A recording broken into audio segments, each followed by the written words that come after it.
Fernanda Gigliani es concejal y busca la reelección. ¿Qué tal? ¿Cómo le va? ¿Cómo va? Gracias por la invitación. Bueno, yo le decía a Juan Monteverde en el bloque anterior cuando abríamos, esto es otro partido, ya después de las PASO. ¿Es así? ¿Es la misma percepción? Sí, tal cual. La verdad es que aquellos que fuimos dentro de un frente y teníamos internas, para nosotros era importante esa elección porque tenía que ver, que cómo con el voto popular quedábamos acomodados más que nada en las legislativas, ¿no? Y en nuestro caso la verdad es que tomamos una decisión como espacio político de no ir colgados de nadie, como lo decíamos en campaña, y poner un poco a consideración de los rosarinos todo el trabajo hecho durante todo este tiempo. Y la verdad que sentimos que los rosarinos nos han revalidado nuevamente porque estamos en un lugar muy expectante dentro de la lista definitiva para estas generales que ahora la encabeza Eduardo Otonioli. ¿La herramienta de las PASO?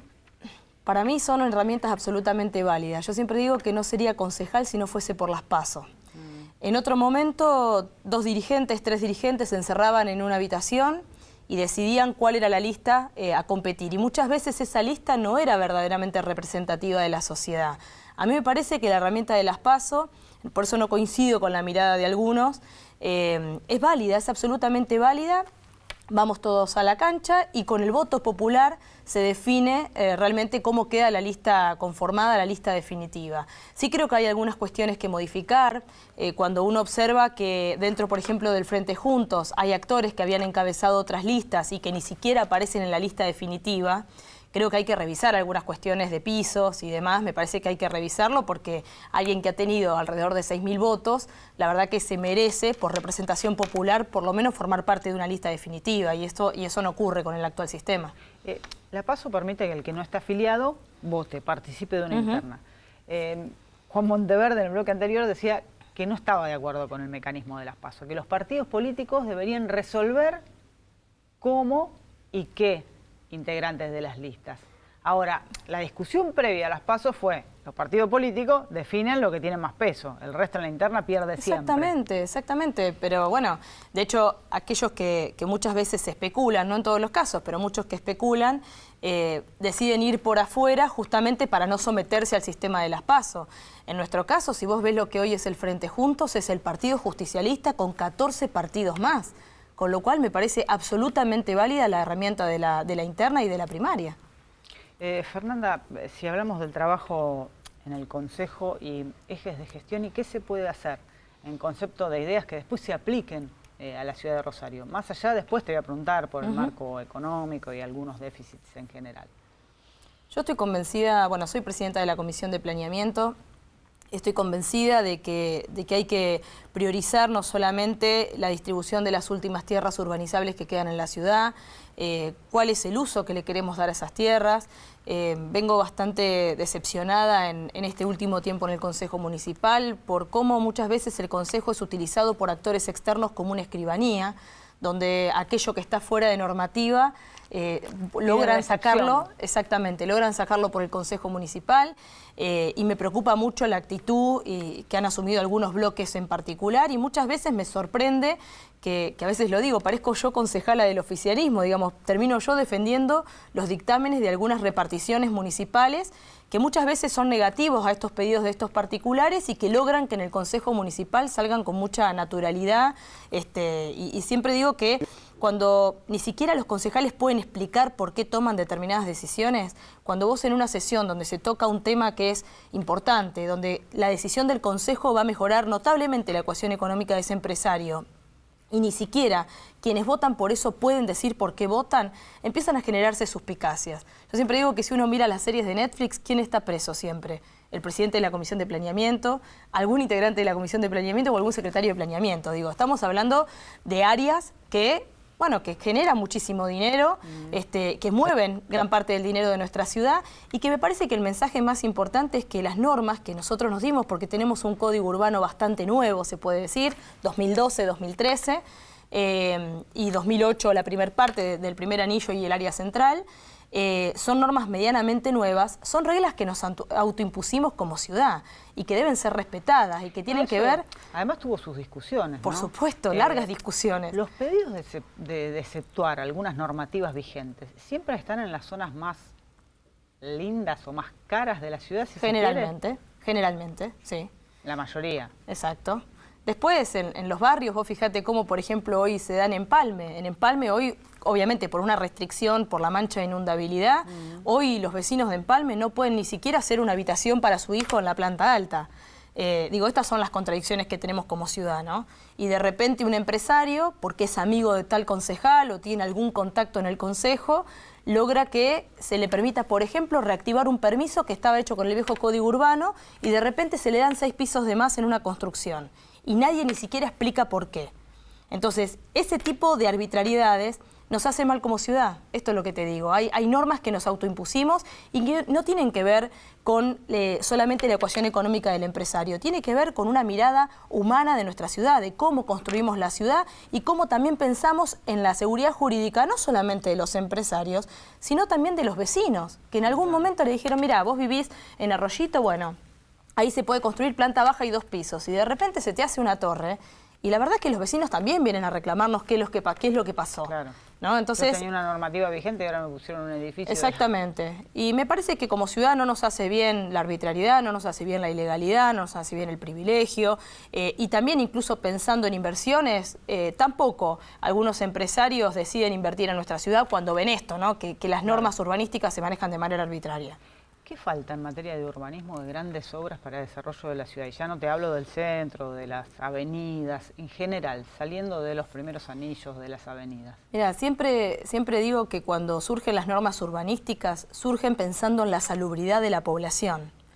Y tienen que ver con eso, ¿no? Tienen que ver con el acceso al aire, tienen que ver con el acceso a la luz, pero tienen que ver con las obras básicas que mejoran nuestra calidad de vida. Entonces, la verdad es que hoy todavía que la ciudad de Rosario siga teniendo una deuda histórica con muchos barrios de la ciudad que todavía no tienen cloacas, que todavía conviven con zanjas a cielo abierto, eso no solamente habla de un retraso o de un contraste enorme entre, digamos, la mirada de construcción de la ciudad de cara al río y de cara a los barrios, sino que también me parece que habla de una falta de salubridad y de calidad de vida para muchos vecinos de nuestra ciudad.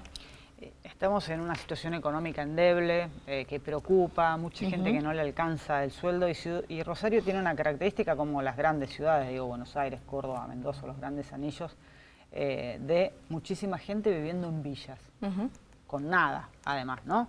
Chapa, calor en verano, frío en invierno, no hay agua potable, no hay electricidad.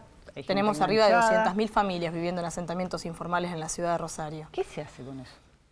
Yo creo que tiene que ser una de las prioridades al momento de gobernar de cualquier gobierno que asuma la Municipalidad de Rosario. En principio tiene que ver con esto, tiene que ver con poder urbanizar los asentamientos informales de Rosario, y en eso no puede hacerlo solamente un municipio, eso está claro, tiene que haber un acompañamiento de la provincia y también de la nación. Vos pensás que la mayoría de los asentamientos están sobre terrenos que son nacionales, sobre terrenos que son del ferrocarril y que todavía no logramos resolver con algunas gestiones, bueno, poder darle calidad de vida a esos muchos rosarinos y otros tantos que han venido con las migraciones internas que se han dado en nuestro país y que además, como bien decías vos, esto está ligado a la crisis económica. Hoy seguimos teniendo migraciones internas y te diría mucho más fuertes, porque bueno, aquellos que hoy no tienen posibilidades de vivir con calidad de vida en sus lugares, vienen a las grandes ciudades muchas veces a vivir de la basura, ¿no? Que es lo que ocurre muchas veces en nuestra ciudad. Acá, que en otros lugares no hay. Que en otros lugares no hay. Es lamentable, pero es la realidad. Así que yo creo que tiene que ser prioridad. En el marco de esto, hubo una fuerte discusión el año anterior sobre el tema de si se avalaban créditos, concretamente para la zona del Mangrullo, ¿no? Internacionales y en dólares, para poder hacer obras de infraestructura grandes para barrios, además que están postergados, digo, porque todo lo que salga de 27 de febrero para afuera y en la zona sur, etcétera, es igual.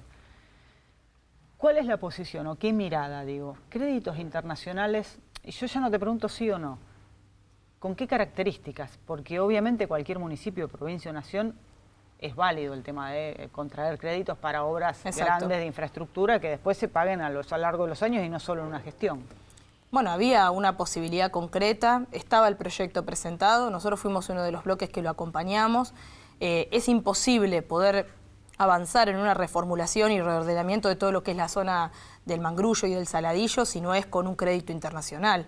Hoy la ciudad de Rosario por sí misma no lo puede llevar adelante. Vos pensás que casi todas las obras que hoy lleva adelante el municipio no las hace con fondos propios, las hace con fondos que vienen de provincia, muchas a través del famoso Plan Abre. Y bueno, por supuesto que tiene que haber una inversión nacional, provincial, y que la envergadura de la obra que hay que hacer allí y de la urbanización es necesaria con un crédito internacional. Obviamente que una cosa era dar esa discusión hace 2 años atrás, 3 años atrás, 4 te diría, y otra cosa es darla en este contexto donde claramente, bueno, con el dólar como está, es muy difícil para una ciudad como la nuestra afrontar una deuda de esa magnitud. ¿Y qué haces? ¿Pedís créditos en pesos a otra tasa? ¿Cómo se resuelve? Hoy el dilema ¿no? Sí, yo creo que hay que dar una discusión realmente con los 3 estados para que cada uno ponga lo que hay que poner para esa inversión. Me parece que lo que no podemos hacer es hacernos los distraídos, porque el sur, nosotros siempre cuando hacíamos un análisis del presupuesto municipal, siempre el sur era el que menos inversión en obra concreta tenía, menos obra pública concreta. Entonces me parece que hay que empezar a tener una reparación histórica con algunos sectores de la ciudad, y todo lo que es el sector del Saladillo y el Mangrullo necesita de forma urgente, no solamente por lo que te decía en cuanto a la salubridad, sino que son familias que cada vez que llueve, que cada vez que sube el río, pierden absolutamente todo, ¿no? Entonces, bueno, me parece que hay que poner el ojo ahí y que cada estado ponga lo que tenga que poner. Yo a veces escuchaba a los concejales del PRO tener un determinado discurso cuando gobernaba el kirchnerismo, y después cuando pasaron a formar parte del gobierno nacional, no tenían la misma exigencia que tenían en su momento. Creo que los rosarinos necesitan representantes de los rosarinos y no delegados de algún dirigente en Rosario. Y me parece que si todos empezamos a defender los intereses de Rosario, la cosa va a cambiar. Si accedes al Consejo, ¿qué es lo primero o lo primordial que te parece que tiene que ser una discusión? Yo ya presenté un proyecto que espero que se trate prontamente, creo que está relacionado a la seguridad. En la seguridad, lo que respecta a aquello que puede llevar adelante un municipio, que para mí tiene que ver con generar entornos seguros. Generar entornos seguros tiene que ver no solamente con empezar a urbanizar los asentamientos informales, que tienen pasillos que son interminables y que tienen millones de ramificaciones, y que incluso para los propios habitantes de esos asentamientos eso genera un entorno absolutamente inseguro. Lo que son apertura de calles, es impresionante ir a distintos barrios de Rosario y todavía tener reclamos. Bueno, yo pude participar de lo que fue la apertura de calle Viedma y San Martín, una lucha que los vecinos tuvieron durante 25 años. Bueno, en cada barrio donde vos vas, barrios Las Delicias, también hay distintas exigencias de apertura, entonces eso también genera entornos inseguros para los vecinos que cotidianamente se mueven, que tienen que caminar, que tienen que ir a trabajar. Después me parece que el municipio no lleva adelante herramientas que ya tienen, que están basadas en ordenanzas vigentes, como por ejemplo intimar a los dueños de terrenos baldíos, que los abandonan, que no los cercan, que no los limpian, y que sabemos que muchas veces aquellos que quieren cometer delitos justamente se ocultan en esos lugares para poder cometerlos. Entonces me parece que tiene que ver con las luminarias LED, que sabemos cómo han transformado algunos entornos de la ciudad, algunas plazas, algunas grandes avenidas. Bueno, esas pequeñas acciones que puede llevar adelante el municipio, que para mí son las que les corresponden al municipio en materia de seguridad, y que realmente cambia la cotidianidad de nuestros vecinos. ¿Policía municipal? Yo no comparto. Lo he dicho en su momento, sé que Roberto Zuckerman, que es nuestro candidato a intendente, tiene una propuesta en ese sentido. A mí la verdad que me hace mucho ruido, no creo que la salida y la solución pase por generar una nueva policía, realmente, y estoy convencida en eso. Creo que al revés, creo que que esto se ha dado en otros países del mundo, a veces lo que se generan son nuevas cajas negras, lo que se genera es una competencia de quién son los muertos, de quiénes son los delitos, para ver cuál es la mejor policía. Yo creo que lo que hay que hacer sí es depurar la policía santafesina. Hoy la policía, no en gran parte, pero sí sigue siendo parte del problema. Sí, claro. Los vecinos no confían en la policía. Y bueno, tenemos hoy público como de repente una determinada cantidad de presos se fugan, parecía que no estaban esposados. Bueno, digo, estas cosas nos están pasando en la ciudad de Rosario, en la provincia de Santa Fe, y sigue siendo grave. Por eso también creo que Bonfatti, fundamentalmente, creo que fue el gobernador donde de alguna forma se desmadró el control sobre la policía, tiene que todavía dar muchas explicaciones. Aspira a una nueva candidatura, hoy es candidato a gobernador nuevamente, y creo que todavía nos debe muchas explicaciones a los santafesinos sobre su gestión. Hay una demanda social creciente y en general la gente que trabaja en el área social de la provincia, de la municipalidad, te admiten que la necesidad de la gente ha crecido exponencialmente, ¿no? Y con respecto a alimentos, ya ni siquiera otras cuestiones, comer. ¿Qué se hace con eso? Bueno, porque se han duplicado, triplicado las partidas. Bueno, vos recordás hace 3 años creo que estábamos charlando y vos me decías cómo veía la situación social y yo te decía que sentía un aire muy similar al año 2001. Y algunos me decían que yo era alarmista en ese momento. Bueno, la realidad es que se fue corroborando con el paso del tiempo. Hoy hay una emergencia alimentaria que nadie la puede ocultar. La demanda en cada barrio de apertura de copa de leche, de apertura de comedores, lo sentimos nosotros, los concejales, que recorremos los barrios, la demanda que tenemos sobre eso, ¿no? Y estamos hablando de lo más básico. Yo creo que más allá de hacer una inversión social importante, que sé que el municipio está haciendo un esfuerzo muy grande, no solamente en cuestión alimentaria, hoy vos tenés arriba de 40.000 historias clínicas nuevas en los centros de salud, es decir que la ciudad está haciendo un esfuerzo grande para contener la crisis social, eso hay que reconocerlo. Eso pertenece a gente que tenía obra social. Exacto, que tenía su prepaga y que no la puede pagar más, que tenía su empleo, lo perdió y hoy se vuelca a la salud municipal.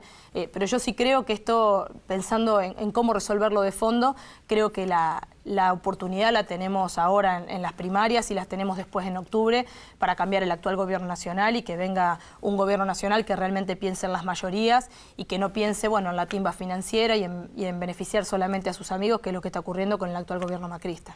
Hablando de gobiernos nacionales, en el gobierno de los Kirchner se decidió no pagarle más a Santa Fe arbitrariamente, algo que le correspondía por coparticipación.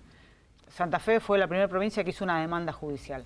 Llega el gobierno de Macri y promete pagar la deuda, sin embargo es una discusión que no se saldó todavía, no se sabe cómo, en qué momento, nada. ¿Cuándo los gobiernos nacionales, porque yo estoy hablando ya de años, de los gobiernos de Cristina Kirchner, de Néstor Kirchner y de Macri, van a dejar de tener esa mirada si es que en las provincias hay un gobernador, un intendente que no sea del mismo color político? Bueno, pero fíjate que el reclamo, ¿no? Ha sido acompañado. Corte falló a favor. Por eso, y vos recordás perfectamente que todos los sectores políticos acompañaron el reclamo ante la Corte. Por eso yo te decía que es muy importante tener santafesinos que defiendan los intereses de los santafesinos, rosarinos que defiendan los intereses de los rosarinos. En eso me parece fundamental, porque además, vamos a ser sinceros, nada de todo esto que estamos charlando se resuelve si no es con recursos, sino con una decisión política de poner los recursos exactamente donde hay que ponerlos. Entonces, y que además vemos la arbitrariedad siempre que hay con Buenos Aires, ¿no? Siempre ese privilegio que tiene provincia de Buenos Aires sobre las demás provincias. ¿Cuál es la independencia de gestión que tiene un municipio cuando depende de los aportes de la provincia o de la nación? Digo, ¿cuánto le queda hoy al municipio de Rosario de ingreso genuino para decir, aparte de sueldos, bueno, defino esto para salud? Bueno, es una charla que siempre tengo con nuestro candidato a intendente, que es Roberto Zuckerman, y que siempre le digo que realmente va a necesitar que Omar Perotti sea gobernador de la provincia de Santa Fe, porque nosotros tenemos una municipalidad santafesino dependiente. Nosotros hoy no tenemos una municipalidad que puede llevar adelante obras con fondos propios, es lo que te decía recién. Cuando vos escuchás a Fein en la apertura de discurso de sesiones del Consejo, todas las obras que nombra, de pavimentación, de planabre, todas se hacen con fondos provinciales. Con lo cual va a ser muy difícil para mí cualquier intendente que llegue y que no sea el mismo color político de quien asuma la gobernación. Va a ser muy difícil porque, bueno, se ha generado en estos tiempos una ciudad dependiente de los fondos provinciales. ¿La autonomía municipal te permite tener más independencia económica? Sí. ¿De recursos genuinos? Sí. Digo. Sí, pero lamentablemente todavía esas son discusiones de las que todos estamos de acuerdo, pero nunca se logra avanzar.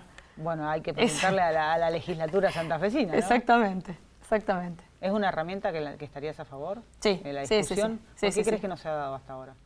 Porque siempre estaba ligada a la reelección del gobernador, la autonomía municipal, y bueno, y que yo insisto, siempre digo que yo estoy de acuerdo con la reelección del gobernador, lo dije antes, lo digo ahora y lo diré después. Nadie le pregunta, por ejemplo, a Angela Merkel si puede ser reelecta o no. Digamos, nadie discute en Alemania ese tema. Y acá en Argentina parece que debatimos sobre cosas que no tienen sentido. No entiendo cómo si un proyecto político, cómo no puede ser renovado. La verdad que no lo entiendo. Ahí van dos cosas, porque viste el tema de la reforma de la Constitución. ¿Por qué crees que no salió? Porque una era habilitar otra reelección, ¿no? De lo que sean los gobernadores. Pero también estaba ahí el tema de la limitación de los cargos legislativos en toda la provincia. Pero ¿Estos no creo... dos temas son los condicionantes para que no haya salido? la reforma o no se sentarán a charlar? No, yo creo que es el contexto político y social que hoy vive la Argentina, el momento también electoral que se estaba viviendo, donde creo que el problema siempre es llevarlo al momento justo electoral. Estas son discusiones profundas que nos tenemos que dar los santafesinos, me parece, en otro momento. Lamentablemente creo que hay muchas mezquindades de un lado y del otro, por eso yo te digo que considero que un gobernador tiene que ser reelecto y lo voy a defender siempre. Y creo que los cargos legislativos, cuando digo que creo en la voluntad popular, creo en la voluntad popular siempre. Si el vecino decide en algún momento no votar más a determinada persona, bueno, así lo ha decidido la voluntad popular. Para mí no es una discusión tan trascendental el tema de las reelecciones. No lo creo. Alemania, insisto, a veces nos queremos copiar de Alemania y Alemania no se da esa discusión. Nadie discute que Angela Merkel sea reelegida. Fernanda, ¿cómo figuran en la boleta? Bueno, vamos, es el Frente van? Juntos. Es el Frente Juntos. Ahora ya las boletas están muy simplificadas. En candidatos a concejales hay solamente cinco listas. Y bueno, la nuestra es la que encabeza el concejal Eduardo Tognoli. Así que bueno, le pedimos que nos acompañen en todas las categorías. En esto que te decía, para nosotros es muy importante poder ganar en todas las categorías del Frente Juntos. Y estamos convencidos que queremos, el diario del día 27... con el titular de que diga que, que Cristina ganó la provincia de Santa Fe y vamos a trabajar para que eso así sea. Gracias. Gracias. Nos vemos la semana que viene, el próximo martes. Gracias por estar.